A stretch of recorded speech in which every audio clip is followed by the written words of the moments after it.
Je vous présente aujourd'hui notre 549e journal de bord. Jean-Marie Le Pen, bonjour. Bonjour. Le président du Sénat, Gérard Larcher, lance l'idée d'une convention nationale en octobre afin de sauver son parti, les Républicains, du naufrage. Que pensez-vous de cette initiative? Oui, il ferait bien d'acheter aussi une bouée de sauvetage.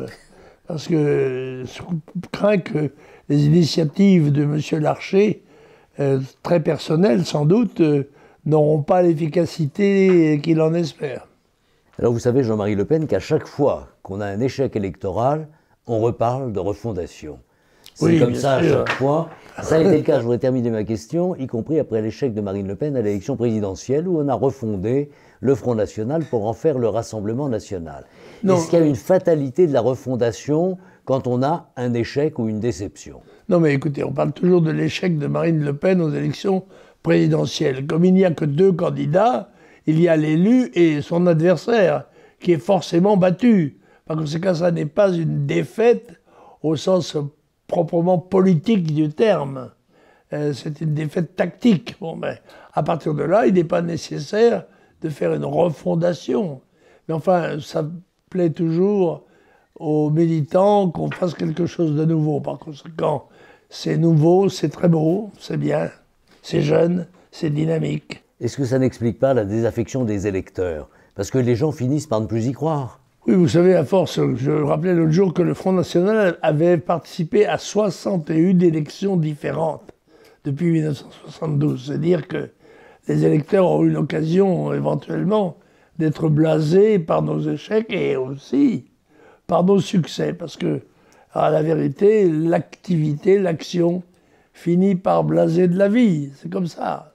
Un petit mot sur le président Larcher, je crois que vous ne l'appréciez pas particulièrement. Le président Larcher est un homme de poids, tout le monde le sait, mais je ne suis pas sûr que sa position au Sénat de président lui permette de prendre ce genre d'initiative, alors que d'autres que lui, plus responsables dans le parti républicain, avaient déjà fait des avances.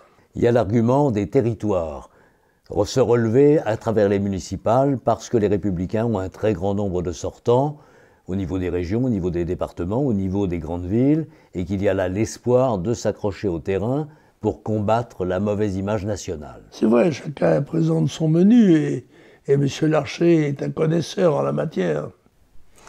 Alors nous avons assisté à une performance médiatique extrêmement brillante et remarquée de Marion Maréchal Le Pen dimanche dernier. L'avez-vous regardée, Président? Oui, d'un bout à l'autre, évidemment. Mais ça n'est pas la seule que j'ai regardée. J'ai regardé aussi celle de Jordan Bardella et quelques autres. Mais j'ai trouvé que celle de Marion était remarquable. La personnalité est un peu connue quand même, elle est exceptionnelle, on le sait. Son itinéraire n'est pas banal, puisque députée pouvant être réélue, elle a préféré fonder une université politique, après tout. Et puis là, elle vient de donner son point de vue à la télévision d'une façon, je dirais, techniquement et politiquement, et même humainement remarquable. Alors se pose à nouveau l'éternelle question de l'union des droites, puisque le principal argument de Marion Maréchal, c'est de dire que le Rassemblement National à lui tout seul ne peut pas être majoritaire, qu'il faut trouver des alliances, et elle se propose même, en filigrane, de jouer un rôle dans l'organisation de ces alliances, ou même d'un nouveau courant qui serait à côté du Rassemblement National. Oui, mais on ne fait des alliances que quand on ne peut pas faire autrement. Et il est évident que si la droite, ou les droites, veulent conquérir le pouvoir qui est en déshérence, mais qui est entre les mains d'un aventurier de la politique, on peut le dire, qui est M. Macron, puisqu'il ne se rattachait à aucune formation politique précisément, eh bien, l'avenir va nous dire quelles ont été les bonnes initiatives. En l'occurrence, il se passera toujours quelque chose, il n'y a pas de problème. En matière d'union des droites, vous êtes un connaisseur. En 1986, vous avez fait cela. Jean-Pierre Stirbois l'avait fait à Dreux. C'est pas complètement nouveau, cette idée d'union des droites. Nous, on fait ça à chaque fois. Et bien évidemment, à chaque fois qu'on aborde une échéance électorale, on s'efforce d'élargir son audience de façon à conquérir le chiffre magique de la majorité, qu'on ne peut pas, qu'aucun parti politique pratiquement, à part peut-être celui de M. Macron à un moment donné, mais très peu de temps, sont capables de réunir. L'appel à la prière des musulmans sous la voûte de la cathédrale Saint-Louis des Invalides. Pour vous, Président, est-ce un incident isolé ou encore bien autre chose? Ben, c'est l'avenir qui nous le dira. Mais en soi, je trouve ça assez choquant. Voilà. Ça n'est pas de très bon ton. Et les gens qui ont imaginé ça sont soit des sots, qui l'ont fait par ignorance, soit des pervers qui veulent aller plus loin que ce que souhaiterait le peuple français. Alors, puisqu'il est question de ça, revenons aux dernières élections européennes. Il y avait une liste assez particulière dans ces élections qui se réclamait de l'islam, en ajoutant même le mot démocratie. Un petit score au niveau national, mais on s'aperçoit, si on regarde dans certains quartiers les résultats obtenus par cette liste, que cela commence à ressembler à des forces politiques qui vont jouer un rôle probable aux prochaines élections municipales. C'est vrai dans les Yvelines, c'est vrai en Seine-Saint-Denis, avec des scores qui parfois dépassent les 20%. Est-ce que ça veut dire que cette fois, à l'occasion des prochaines municipales, ce vote-là peut être, dans certains territoires, totalement décisif? Oui, je vous rappelle que le maire de Londres est musulman, le maire de Birmingham aussi, et une telle hypothèse n'est pas à écarter chez nous, car il est bien évident que si le mot d'ordre est donné et suivi, ils ont des possibilités de discipline démocratique que n'ont pas les partis ordinaires. Eh bien, il est très possible de voir en effet des majorités conquises dans un certain nombre de villes par des agglomérats extérieurs d'origine. Le président des États-Unis se trouve actuellement en Europe pour une autre raison dont on va parler. Il a dit que le maire de Londres était un loser, mais ça peut devenir un winner dans beaucoup d'endroits, après tout. Oui, c'est possible. En effet, je vois qu'il y a eu un petit échange vif entre le maire de Londres et le président américain. Ça met du piment dans le couscous. Pour revenir aux Américains, demain débuteront les festivités du 75e anniversaire du débarquement allié en Normandie. Qu'évoque pour vous le fameux D-Day? Oh, j'en ai un souvenir très précis. J'étais collégien dans l'île Berder et le matin, vers 6 heures, on a entendu un roulement lointain qu'on situait grosso modo, nous, vers Rennes ou quelque chose comme ça. Les premières minutes, on a cru que c'était un bombardement et comme ça durait, on s'est dit, ça y est, c'est le débarquement. Et c'était, en effet, je l'ai entendu, peut-être parce que nous étions dans une île et que la mer est plus porteuse sur le plan sonore que la terre. Il est évident qu'à 8 heures du matin, on ne l'entendait plus parce que les bruits de la ville, les bruits de la vie le couvraient. Mais c'est le souvenir que j'ai. Après, des passages d'avions aussi qui passaient en rase-motte. Et puis le collège a donné l'ordre de partir, ce qui était suicidaire parce qu'il était absolument interdit de se déplacer.